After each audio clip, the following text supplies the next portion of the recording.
साथीहरु नमस्कार। ज्ञान बाँडौं ज्ञान बढ्छ भन्ने उद्देश्यका साथ म तपाईहरुसँग आज पनि उपस्थित भइसकेको छु।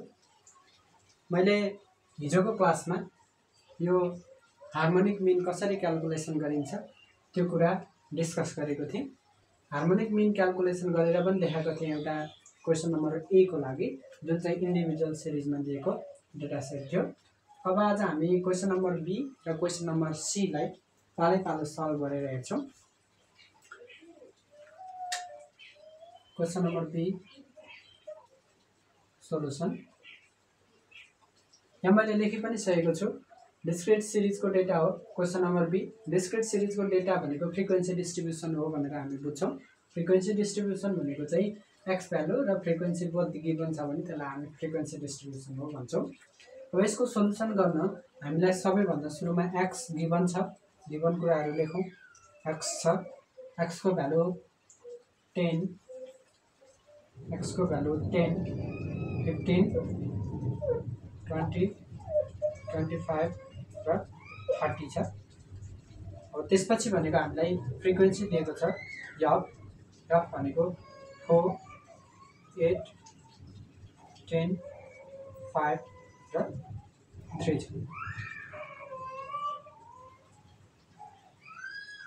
अब त्यसपछि हामीले क्याल्कुलेसन गर्नुपर्ने कुरा भनेको हार्मोनिक मिनमा चाहिने प्यारामिटरहरु के छ त्यो कुराहरु हामी क्याल्कुलेसन गर्छौं।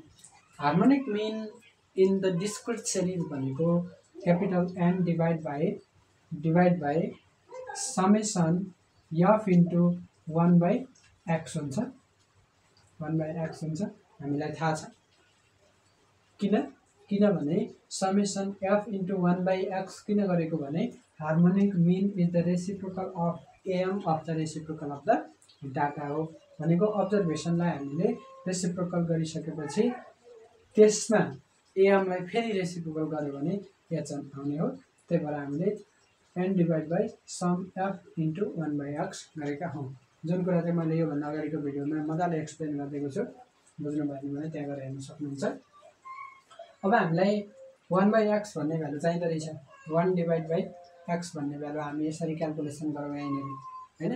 अब त्यसपछि f इन्टु 1/x भन्ने भ्यालु क्याल्कुलेसन गरौँ। f इन्टु 1/x भन्ने भ्यालु क्याल्कुलेसन गरिसकेपछि हामीले त्यसैको तल सम निकाल्ने हो।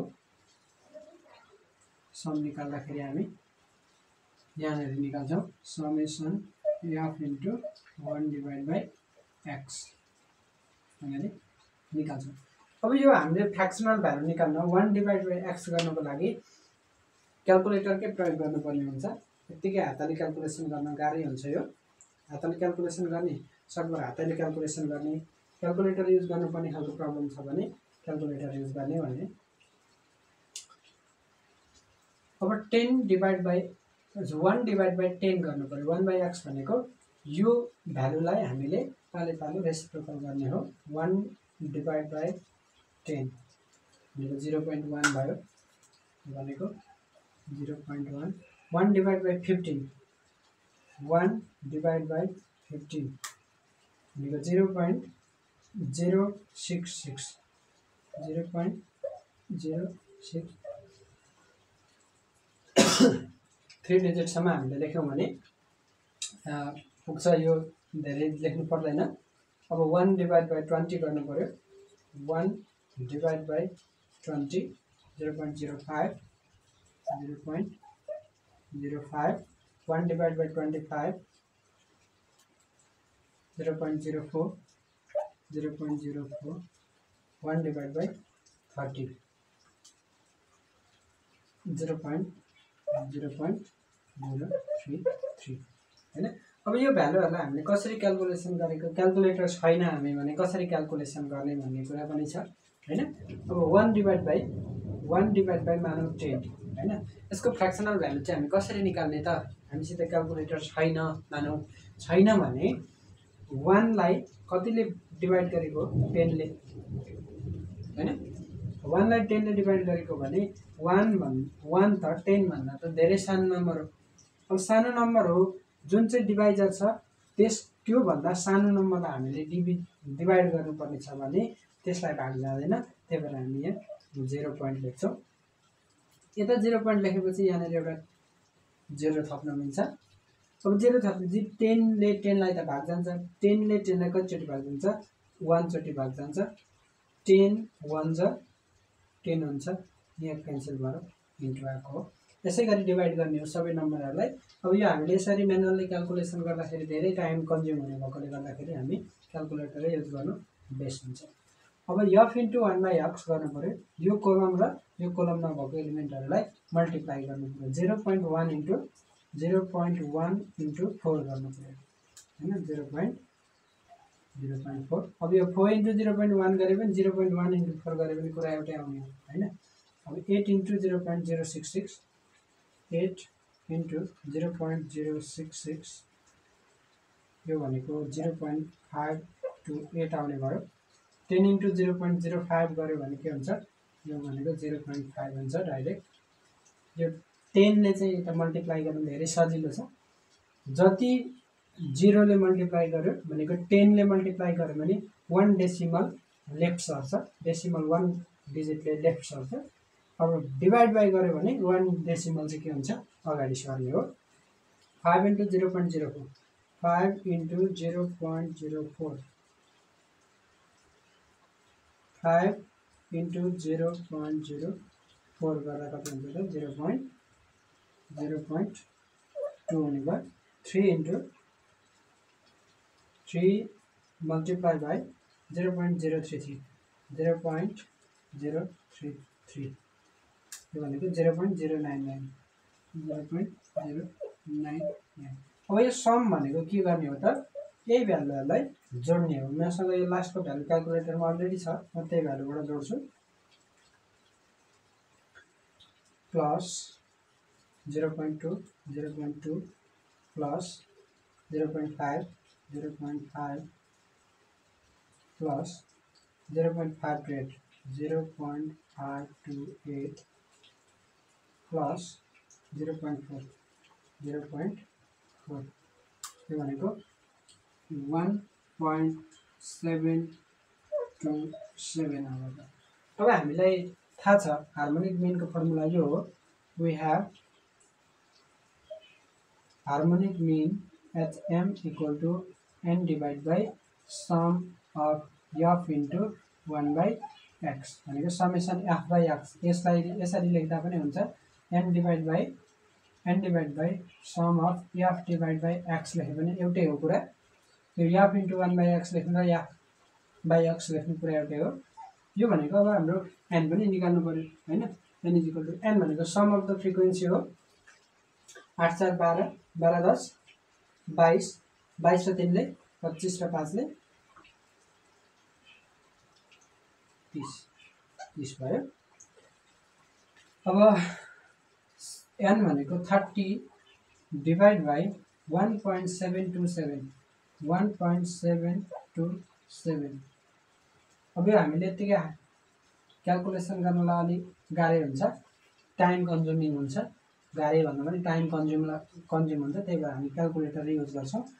30 डिभाइड बाई 1.727 यो भनेको 17.37 चाहिँ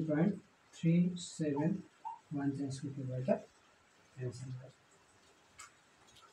अब त्यसपछि हामीले यो एन्सर भयो, देयरफोर HM भनेर लेख्न हुन्छ। त्यसरी हामी डिस्क्रिट सिरिजको जुनसुकै डाटा दिए पनि मेन क्याल्कुलेसन गर्न सक्छौँ। अब हामी सी नम्बरको सोल्युसन हेर्छौँ। सी नम्बरमा पनि केही पनि डिफ्रेन्स छैन। सी नम्बरमा सिर्फ हामीले के निकाल्नुपर्छ, मार्क्सको मिड भ्यालु निकाल्नुपर्छ।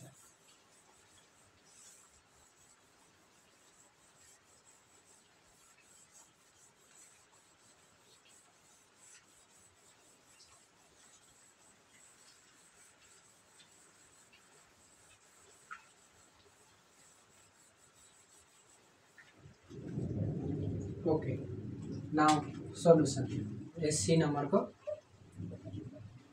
सोल्युसन है त। अब हामीलाई मार्क्स फ्रिक्वेन्सीमा दिएको छ, सरी रेन्जमा दिएको छ। अब रेन्जमा दिइसकेपछि हामी यो कन्टिन्युअस सिरिज हो भन्छौँ।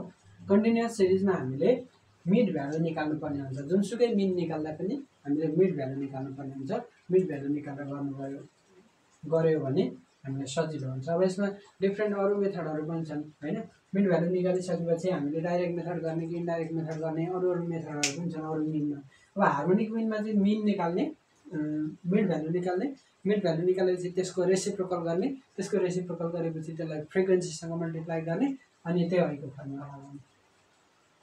मार्क्स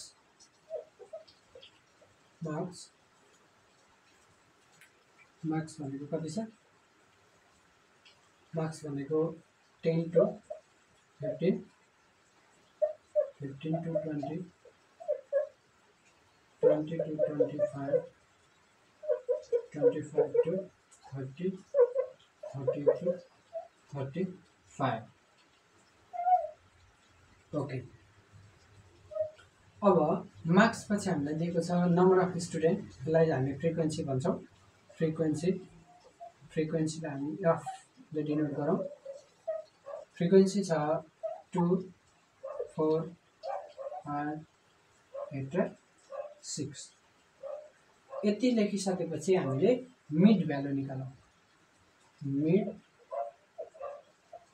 भ्यालु जसलाई चाहिँ हामी एक्स भनेर डिनोट गर्छौँ। एक्स भनेर डिनोट गरेपछि 10 देखि 15 को मिड भ्यालु निकाल्ने। अब मैले यो अघिल्लो क्लासमा पनि डिस्कस गरेको कुरा हो। 10 देखि 15 को मिड भ्यालु कति हुन्छ भनेर हामीले क्याल्कुलेसन गर्नु पर्यो भने अब हामीलाई यो त्यतिकै थाहा छ 10 देखि 15 को मिड भ्यालु भनेको 12.5 हुन्छ। अब त्यो 12.5 हुन्छ भनेर थाहा भएन हैन। 10 देखि 15 नभएर हाम्रो अलि धेरै लामो ग्यापवाला क्वेसन दिएको छ हैन। लामो ग्यापवाला क्वेसन दिएको छ, हाम्रो दिमागमा झट्ट आएन भने के गर्ने? ल 10 देखि 15 हैन, यो दुईटालाई जोड्ने हो के। 10 प्लस 15 कतिवटालाई जोडेको? दुईटालाई जोडेको भनेपछि 2 ले भाग गर्नु पर्यो। यो भनेको कति आउँछ? 12.5 आउँछ। यसरी हामीले के गर्ने त? मिड भ्यालुहरू निकाल्ने। 12.5, 17.5, 22.5, 27.5 र 32.5। यसरी हामीले मिड भ्यालुहरू पनि क्याल्कुलेसन गऱ्यौँ। अब मिड भ्यालु क्याल्कुलेसन गरेपछि हामीले 1 डिभाइड बाई एक्स निकाल्नु पर्यो अनि फ्रिक्वेन्सीसँग त्यही भ्यालुलाई के गर्नु पर्यो? मल्टिप्लाई गर्नु पर्यो। अब यसको एउटै कोलम बनाउँदा पनि हुन्छ हैन। डाइरेक्ट हामीले एफ इन्टु 1/x गर्दा पनि हुन्छ, अथवा हामीले छुट्टा छुट्टै गरेर 1/x एकचोटि निकाल्छु अनि फेरि एफ इन्टु 1/x एकचोटि निकाल्छु भन्दा हुन्छ। हामीलाई चाहिने प्यारामिटर भनेको एउटा n, एउटा समेसन एफ इन्टु 1/x भनेको f/x गर्नु पर्यो। अब डाइरेक्ट हामीले यो 1/x ननिकालेर f/x गर्दा पनि हुन्छ, सजिलो हुन्छ अझै। f/x यो कोलम नगरेर हामी यही डाइरेक्ट के गरौँ त? ल योचोटि हामी f/x गर्ने। f/x यसो गर्यो भने हाम्रो एउटा कोलम के हुने भयो? घट्ने भयो। यो कोलम पुरै घट्छ अनि यहाँ हामी summation f divide by x गर्छ। र कोलम पनि घट्ने भयो, टाइम पनि कम लाग्छ, सजिलो पनि हुन्छ। अब यसलाई पनि डिभाइड गर्ने कुरा क्याल्कुलेटर युज गर्छौँ हामी। f भनेको 2 छ,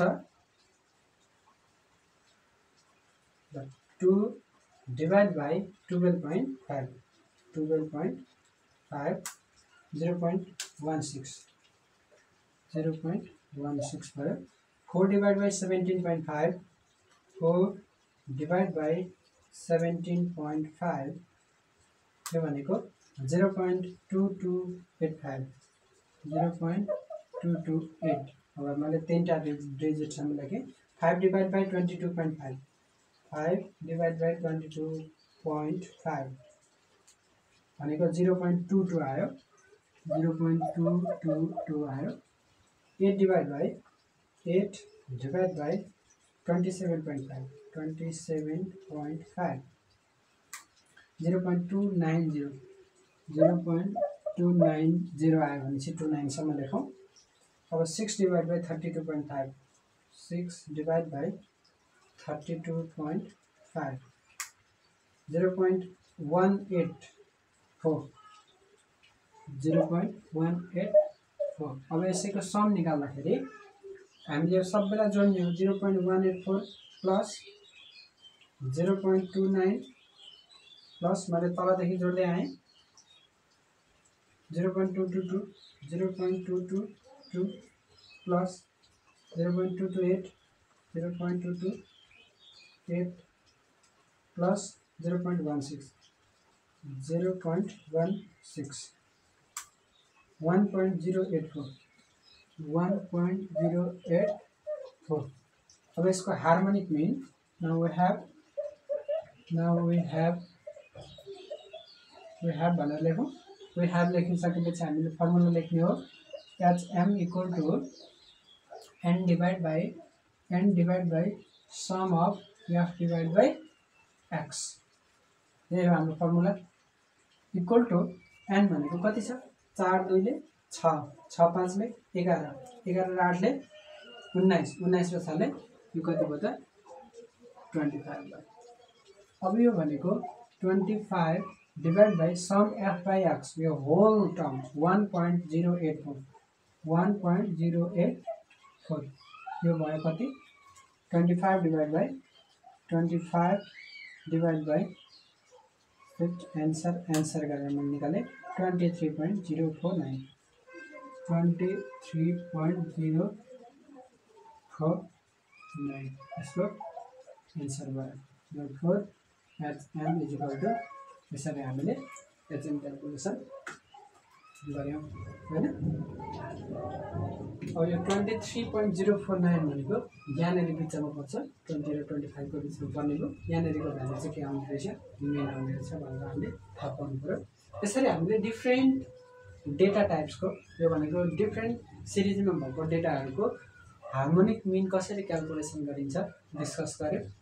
हार्मोनिक मिन भनेको reciprocal of GAM of the reciprocal of data हो भन्ने कुरा थाहा पायौँ र डिफ्रेन्ट क्याल्कुलेसनहरूद्वारा हामीले 3वटा क्वेसनहरुको डिस्कस गर्यौं।